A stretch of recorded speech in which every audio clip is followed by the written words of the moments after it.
2019 Earth Week Summit. Science, Music, Action. What do we want the future to sound like? With Laurie Goldman of the Climate Music Project. Hey, welcome back to the Earth Week Virtual Summit. And thank you so much for taking time to hang out with us today.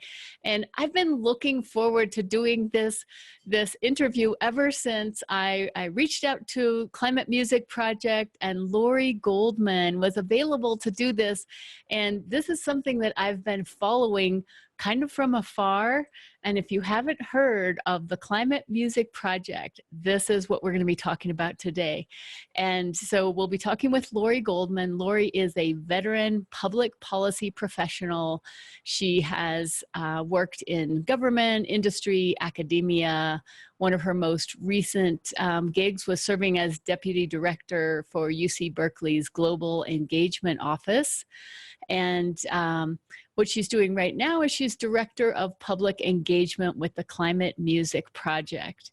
And this is just such a great mashup of climate science and music. And before we get too far into this, I just want to say hello, Laurie, and please start by telling us, what is your path? What led you to being passionate about climate and music together, and the work that you're doing now with the Climate Music Project? Thanks, Joan. It's great to be here to be able to talk about the Climate Music Project. I work, as you mentioned, as Deputy Director for Public Engagement for the Climate Music Project.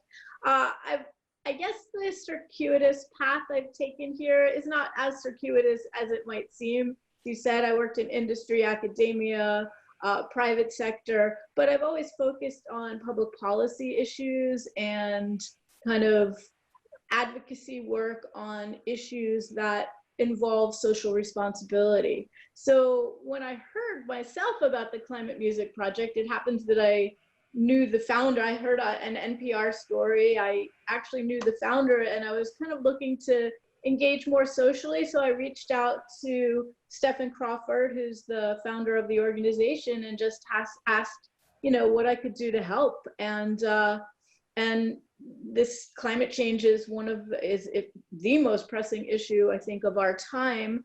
And this seemed to be a good path to be able to contribute the skills I've developed over a few decades now, and move forward from there. Wonderful. That's pretty cool. So you had known the founder from other work that you had done, other areas? Yeah, we both worked for a government agency, over the years, and so we had met at different meetings and whatnot. And he, in his spare time, ramping up to this, had developed a concept of communicating science through music, and I just thought that was intriguing because a lot of people they're not as emotionally driven when they listen to lectures or read articles about climate change.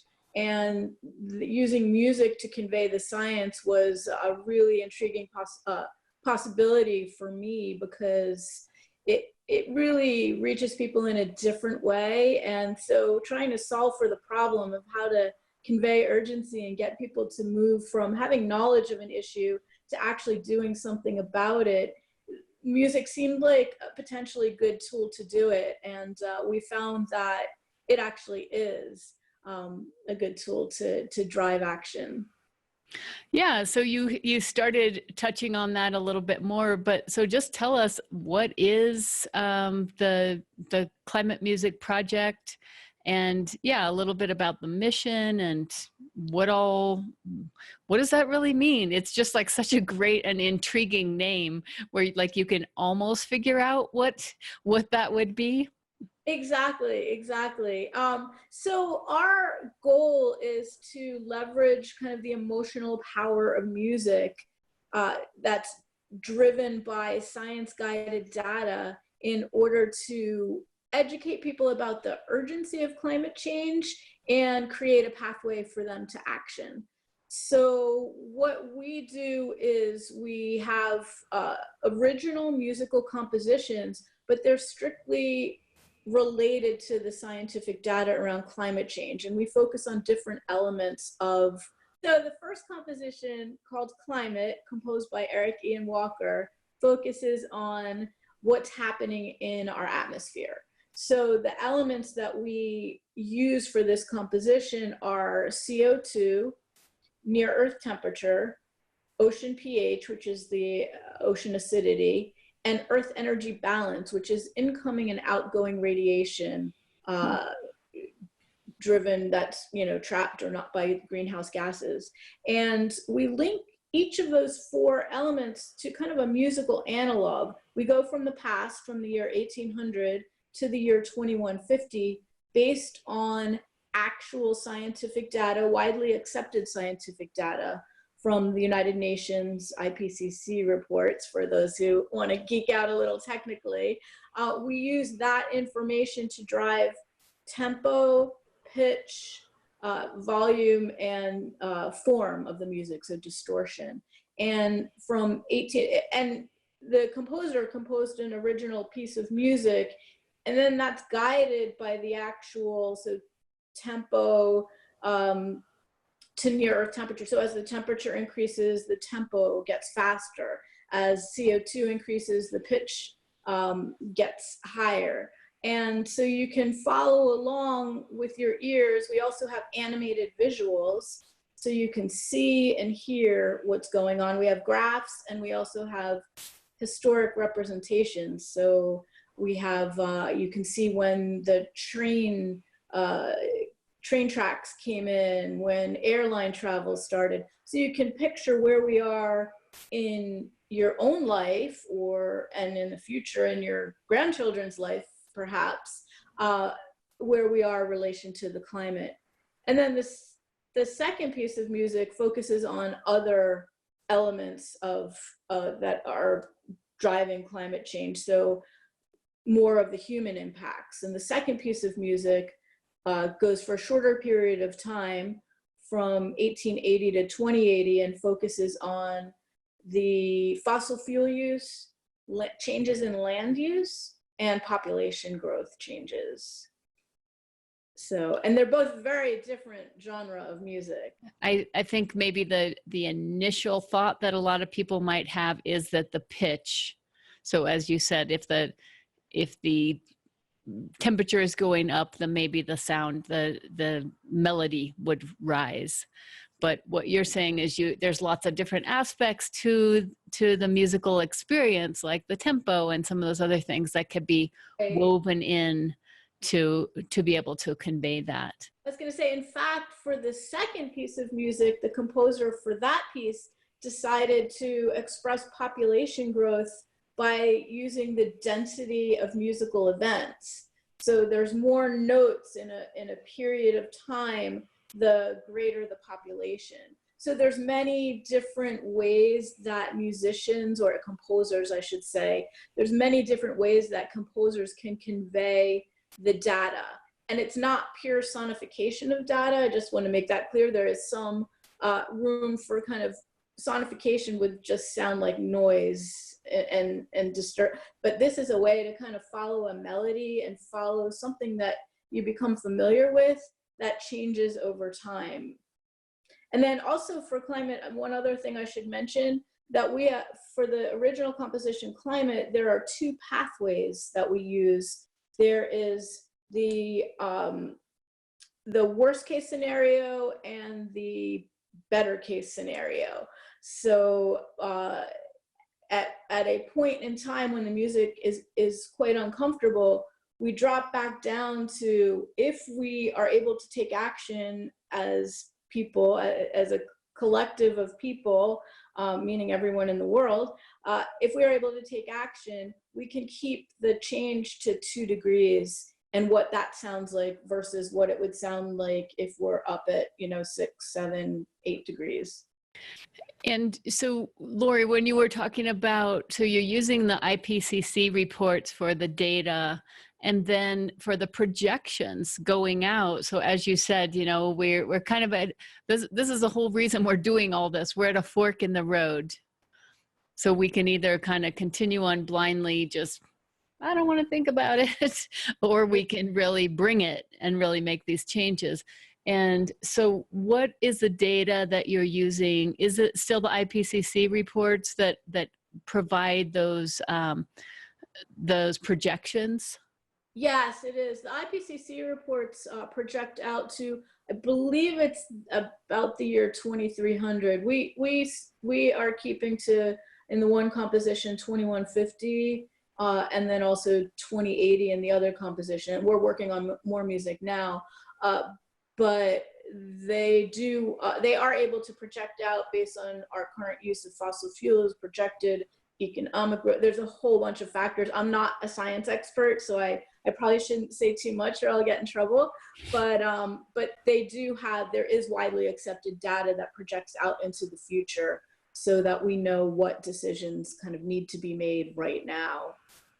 Yeah, that's neat. So somebody listening to it that gets inspired or really interested in it can then go to the IPCC reports and read what they were just experiencing. Exactly. If they want to dive in to that data. And so how are you seeing this being used? So you've got these compositions, you're working on other ones. How are people actually using it? How, I know the kind of the subtitle of this talk, so Climate Music Project, was science, music, action. So how are you, what are you seeing as far as how are people making this part of the inspiring action? Sure. So yeah, and that's the part I haven't gotten to yet. So what we've done is we've partnered with some organizations, because the last thing we want is to have a climate music performance, have everyone know that this is an urgent issue, and not have a pathway to be able to do anything about it. So we work with a variety of partners, and we're growing our partner network now, but we work with the Global Footprint Network, which is an organization so you can measure your own personal footprint of how much you're contributing to the issue, or how you can actually improve in your own life. And what was that called? The Global Footprint Network. Global Footprint. Okay. And there's an organization called Interfaith Power and Light, which is a faith-based organization that's 14,000 congregations of all denominations around the country. And we work with them as well, so people can have a conversation, create community in their own, where they live, and talk to people about climate change, and work with their IPL. It's IPL as the acronym. Work with IPL to do advocacy at the local level, at a broader level than that. We also work with a group called Revolve, and they are a organization that finds financing helps community organizations get financing for solar energy. So school groups or churches and synagogues, whatever kind of nonprofit community organizations are out there that might want solar, they actually will help them do the financing and get the solar installed in their community. The name of that was Revolve? It's RE-VOLV. There's another organization called Cool Effect, which does carbon mitigation projects all around the world, and it's based on taking carbon out of the atmosphere, and they do projects in countries everywhere, and people can contribute to that organization to help fund these different projects around the world. And they also have a lot of educational information on their website, and that's called Cool Effect. It's kind of they have a lot of really interesting kind of videos, and so you can learn more about the issue on their website too, and contribute to their work. And then finally, the San Francisco Department of the Environment we're based in San Francisco, so they've been a huge supporter of our work. And we, people there's a lot of things that the city of San Francisco is doing that people can get involved with. For example, having 100% renewable energy is a choice that people in San Francisco can make. with their energy service provider, or learning more about how to recycle, things like that. So the city of San Francisco has been very progressive and very supportive of our work as well. So we work with all those organizations, and we're growing our network. So we hope to add additional organizations, so that, you know, we don't want people to sit there and, you know, just be, oh my God, this is horrible, and then not be able to use that energy that they've gotten inspired with to do anything. So really, so we go from the science to create, which is the foundation, to creating the music, to then providing a pathway to action.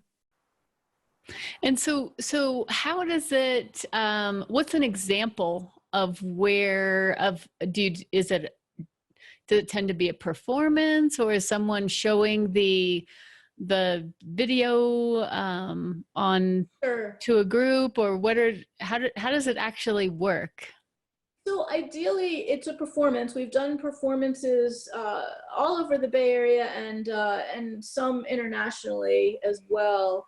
But ideally, it's a live performance. We have an introduction by our science team before the performance. Then we have the actual performance. The two main pieces that we have are about 30 minutes long. And then we follow that with a panel discussion, so people can ask questions of the scientists, the composers, sometimes some of our partners, to just learn more. If they have questions about, you know, how did you get this data, or what can I do, or what's the most important thing, or any of that, that the audience can actually engage directly. We've performed at a lot of museums and organizations like that around the Bay Area. So we've performed at the Chabot Space and Science Center. We've performed at the Tech Museum in San Jose. We've performed at at Grace Cathedral, actually, in San Francisco. We did a performance for Swiss Next, which is affiliated with the government of Switzerland, the Swiss consulate in San Francisco. We did a performance for the World Bank in Mexico City for a conference that they have called Understanding Risk, which of course climate change is one of the bigger risks out there that, you know, starting to be much more considered by insurance companies and businesses and things like that. And then we've also done some video performance. We did do a video for the University of Bordeaux, for example, for a science academic conference that they had. And there are a few places where we've actually shown the video of the climate composition. And we're developing more video assets. Right now, our two pieces are 30 minutes long, as I mentioned. We're developing shorter pieces now that can actually be useful in smaller events, or events where people want to have more of a discussion and see a shorter piece of music. So when you're doing those performances, how many people, like what are the musicians? What does that group look like? Sure. The first composition, Climate, is composed by Eric Ian Walker, and that is kind of more electronic music, featuring a violin theme that is just beautiful, actually.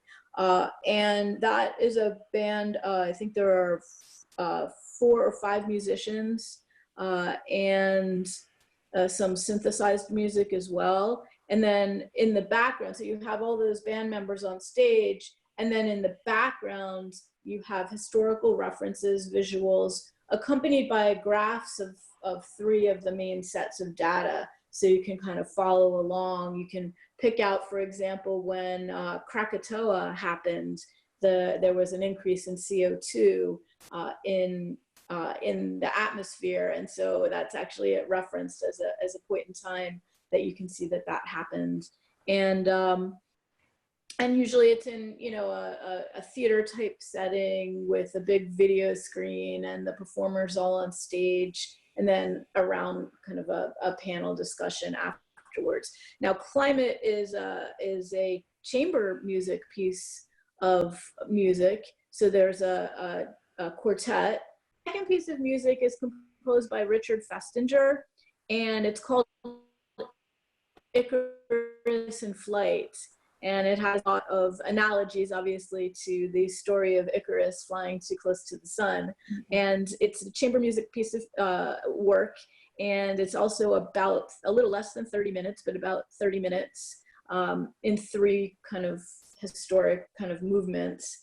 And it features it's obviously chamber music, so it's different treatment of music related to the science. And that's the one that features population growth as the density of musical events. And then it also, for the other elements, it focuses on fossil fuel use, population growth, and land use change.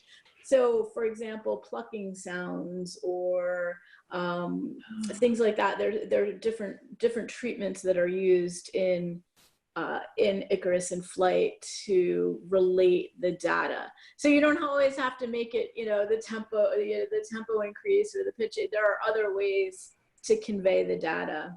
And, we like to keep it interesting for the audiences and inspiring as well. So we're working now on a jazz composition that'll feature jazz and spoken word as well. So that will hopefully, I think that we're targeting for release in the fall. And we've got one thing that we are trying to do is also to create a format so that musicians around the world that would be curated by us, can use our methodology to create their own climate music. That was actually my next question. So if people are interested in trying to take that on, then you're working towards providing them a little bit of structure so that they can use that. Yeah, it is complicated. I mean, historically, as we all know, music has been a really important factor in a lot of historical movements to change things. And so we believe that musicians have this very important platform that they can use their voices to make a difference on climate change. Now, whether that be through kind of pure inspirational music that is focused on a theme, musicians can go out and do that now, and many of them are already doing that. Our niche is really to be stay strictly to the science. What we want to do is, in some ways, provide a science lecture in a very palatable way. And so musicians we are developing codifying a methodology that we will be able to work with musicians around the world in different genre of music, because we really believe that music needs to be told in the language of the community. So what someone might listen to, even generationally, is different. And also, someone might be prefer a different type of music in Brazil or in Ghana or wherever. We want to create this methodology to allow musicians to be able to access the information and do their own take on climate music. And it would be, we're setting up a system so that people can work with a science team and get advice from a science team. But obviously it will be a small group of people to start with, and we'll kind of build out from there. So yeah, stay tuned for that. Right now we are working with the San Francisco Conservatory of Music, and one of their professors is teaching a class based on our methodology. So we will that class will be doing a performance of the climate music that they compose at the San Francisco Exploratorium on May 9th. And it's part of their After Dark series. So that's been an interest. This is the second year that we've done that particular class with the San Francisco Conservatory of Music. So you're kind of piloting your project, that methodology with these classes. So you kind of know, you're figuring out the details of how to make that work. Exactly. And, our chief science advisor is Dr. William Collins of UC Berkeley. And he's been involved in this project from day one, pretty much. And so one thing that when he talks to potential composers, he says it's kind of like composing music in a straitjacket, because you really have to stay true to the science in order to have the credibility that you're actually conveying scientific data. And so it is not an easy thing for musicians to do, but I think the composers that we've worked with have really found it rewarding and beneficial to be able to, and very creative, to be able to convey climate science and also to use their platform as a call to action, and a way that they can get involved on an important social issue. When you're saying that, it reminded me also of like historical romance, or you read a romance. Okay, not that I've read so many of these, but I know they exist. But if you read like a romance story that's set in a historical time, you're never knowing what of that is really true and what was a device used to make it a good story. And so that historical fiction kind of mashup always leaves you wondering what was artistic license. And so what you're saying is that the reason this is really different is because you don't get artistic license to go outside of the science, but you're using the science to provide a framework that you can then work within. And I think most artists do understand that some level of constriction is what spurs creativity. So that counterbalance of the two. I don't want to say that there isn't artistic license, because the way that, at least for the compositions we have now, the way that they've done them is that they've kind of developed a theme, and I'm speaking specifically on climate, that there was a composition created, and then it was kind of deconstructed based on the data. So there's a little bit of artistic license in, like, what's the theme that you're starting with, and then you have to, if you know that the temperature is going up 6%, you have to then make sure that the parallel musical analog also goes up that same amount. So there's some artistic license, and then there's some not. There's some strict rules. Right, that makes sense. I mean, if you're going to sit down and write a piece of music, then definitely it's coming from somewhere. So yeah, that theme has to come. That's the artistic part of it.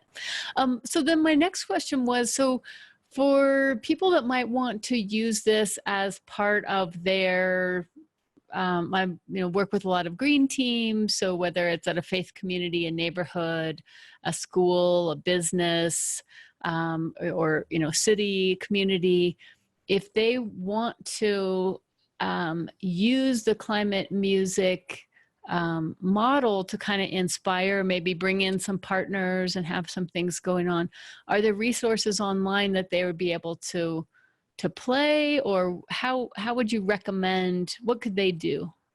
Sure. I mean, right now we're developing some additional video assets that would be, we'd be able to work with organizations that were interested in that, and they're in development now. But so people could show a video of one of our two pieces, and we're also preparing a discussion guide that would be an accompaniment to the video. So asking, how to have the conversation in your community, what questions you might want to ask after people listen to a composition of climate music. So that's probably the easiest pathway. And I would recommend that people go to our website. It's climatemusic.org, and they can contact us about if they want to work with us or do something in that regard. Also sign up for our mailing list. We don't send out a lot of emails, but updates on when we're performing and where, and kind of what's going on in our world. And then, yeah, I think the video assets are probably going to be in terms of community groups. We also do, people can book a performance of climate music. That's a little bit less budget friendly. So I imagine small green teams and things like that, that might not be workable. But for larger organizations, you know, as I said, we did a performance for the World Bank. We did a performance for the Swiss consulate in San Francisco, and they just booked the band to do an event for them. So that's a possibility. Well, it might be something that would be really cool for a lot of organizations to get together. So in a city or something like that, to say, hey, let's see if we can get a grant or something to do funding to bring the climate music project performance to our community, and then bring all the partners together that would be when you get to that point of, okay, now what do we do, to say, okay, you can sign up for solar with these guys, and you can work on waste diversion with these guys. And so, yeah, I could see it could be, that's why I'm a big fan of Earth Day, because it's a similar thing where you're bringing all the partners together. If you want to know about pollinators or bicycle repair, you can bring everybody together in one space. But it could be a similar idea of a lot of groups getting together to sponsor a climate music performance. That would be super cool. Yeah, no, exactly. And we are a nonprofit organization, so we are, you know, we're fairly new nonprofit organization, so we're kind of just building our resources in that regard. But we are also exploring the idea with an organization right now of doing kind of a city-to-city video link of our work. There's an organization that has kind of satellite links, and they're in like small shipping containers, and you can link from one city to another to have a conversation and dialogue. And we're exploring the idea of showing one of our videos in that way, and see how that goes too. Yeah, so lots of cool opportunities. And so I'm just thinking about if somebody out there has an idea. So I want to ask you two questions. One is, how can people get a hold of you, and what kind of folks can you help, can you work with? So we've talked a little bit about that. And then the second is, if somebody else has an idea for using music to inspire action, I'm sure you guys have learned a lot in your growth. And I don't know when Climate Music Project started, but so those two things, how can you help people directly? And then what would you advise people that want to start some other parallel kind of music climate action initiative?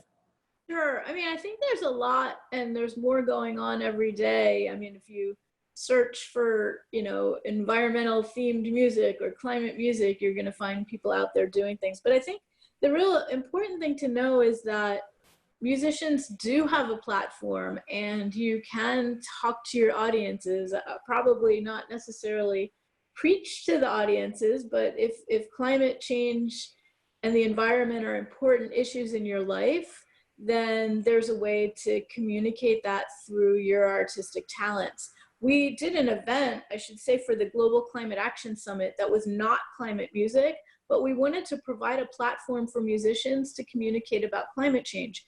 So we set up an outdoor stage, and we invited musicians over a 6-hour period to come tell us what they want the future to sound like. And our tagline is, what do we want? What do we all want the future to sound like? And we had 21 musicians that came in for, you know, each had 5 to 15 minutes, and they performed, you know, very inspiring music. It wasn't science-based music, but I think they all really, it was inspiring to see that people want to do something, and that knowing that there's a platform and just being able to kind of step up on a stage and say what you're thinking is kind of just a way to start. And you can do that in your own community. You can do that with friends around, you know, a guitar circle, a drum circle. But there is a voice for musicians and other artists. We actually had the poet laureate of the city of Berkeley come out and perform. We had some slam poetry. We had dance. We had most of it was music. So, but we had a bunch of different local groups from Oakland. We had an indigenous group perform. So every community, there are people concerned with climate change, and they're stepping up on stage and using their voice. I like the way that you did that, because sometimes I feel like we overthink things and try to figure out the details. You know, like if somebody said, oh, you need to, you know, figure out a musical performance of 21 performers, you might just say, no, I can't do it. We can't do it. But to release a little bit of the control and say, we have this 6-hour block, and anybody that's got a message would be welcome to apply to take one of those spots to get their message out in the way that is passionate, that they feel passionate about, that may be more relevant for their community. So yeah, so I love that. So that's a great way to, just open it up. And I think by doing that, you're allowing a lot more creativity and power. Exactly. We even had someone for that particular event. We even had someone from the San Francisco Symphony. So, you know, something that it's very disciplined, very certain type of music, although they are somewhat experimental too, but, you know, very intrigued by what they can do about climate change. Here's, you know, a professional musician with the symphony is about as good as you can get, and he wanted to have an impact as well, and so came out to join us. That's wonderful. Okay, and so then remind us, how can people find you? What are the kind of resources that you are, you know, what kind of folks do you want to be contacting you, or what kinds of challenges can you be a resource for? Sure. Well, I think the best way to find us is our website, which is climatemusic.org. And we're also on Twitter at Climate Music, and Facebook and Instagram. We are beefing up we'll have a new website rolled out probably in another month or so. So there'll be more content there is a fair amount of content now. We have clips of our music and all short clips and all of that, but we will have additional content once we roll out the new website. There is a opportunity to sign up for our mailing list from the website, and a link to our email address as well. So I mean, right now we're looking for folks to just get involved, see what we're up to. If you're inspired, or, you know, if you want to have a conversation about bringing us or a video to a particular performance, feel free to get in touch via the website email. And and spread the word. And we're really, you know, we're looking to spread the word about our organization and what we do. If you have any questions, you know, definitely feel free to get in touch with us. And so there are some video clips. So you said the entire performance at the moment is not just sitting there on the website, but you do there are clips where people can go and listen and get the feel for what we've been talking about today. Yes, that is correct. Yeah, there's some clips on under the What We Do section. There are clips of each, both compositions, Climate and Icarus in Flight, so you can get a sense of what it looks like, what it sounds like, and hopefully be inspired to follow us. Yeah, I was just thinking about the Icarus one in particular. That just seems like it would make such a cool performance art um, type of thing, possibly, kind of like a modern dance or a play or something where if you had this music going, and then because a lot of people know the basic outline of the story of Icarus and flying too close to the sun. Yeah. And In fact, we have done a dance piece. I didn't even, well, we have so many things going on. I forget to mention them all sometimes. But we did have a dance piece choreographed both for Climate and for Icarus. And the group that does the dance choreography and the actual dance is called Kinetech Arts.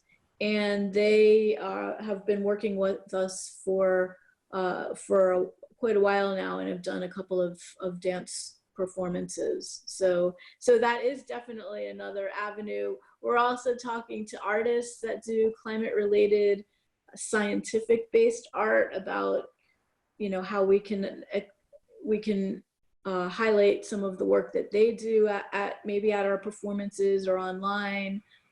There's many avenues that we can take, but we're a very small team, so we can only do so much at once.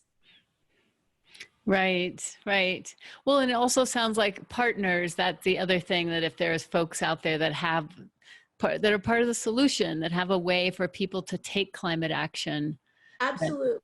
that might be another reason to contact you. Yeah, we are growing our partner network. So if there's interest in being one of our partners, that would be great. Reach out to us and let us know that. And we have we have an action page on our website, which we are building out a little bit more. But it's just some basic actions that people can take. I think probably most of your viewers might already know some of the basic things, public transportation and less food waste and things like that. But for those who are just starting out, now I always say to people, people ask what they can do. I'm like, well, if you're not doing anything, start. If you're doing, something, see what you can do more. And if you're doing everything, bring a friend or a few friends. So yeah. That's a good way to put it. Well, and I like too that you're focused on the partners, because I feel like a lot of us, we know the basics of what would be helpful, but the reason we're not doing it is because there is some hurdle to get over. And if you had someone to work with you, whether it was finances or finding the right thing to do, or just education about how to move forward, or a community to help you move through this thing. And that's why I'm such a big fan of green teams, is because I always talk about that a green team is a way to get together, make a difference, and feel better. And so music is also a way to do that, to help people get together, make a difference, and feel better. So I'm really happy that we had the chance to chat today. And again, this is Laurie Goldman. She's the Director of Public Engagement with the Climate Music Project. And remember, everybody listening, if you're thinking about all this, you have some ideas for some things you could do that you can reach out to the Climate Music Project, or that you can start your own thing. And remember, the time for action is now, because there is no planet B. Thanks so much, Laurie. Bye. Thanks, Joan. Bye. Bye.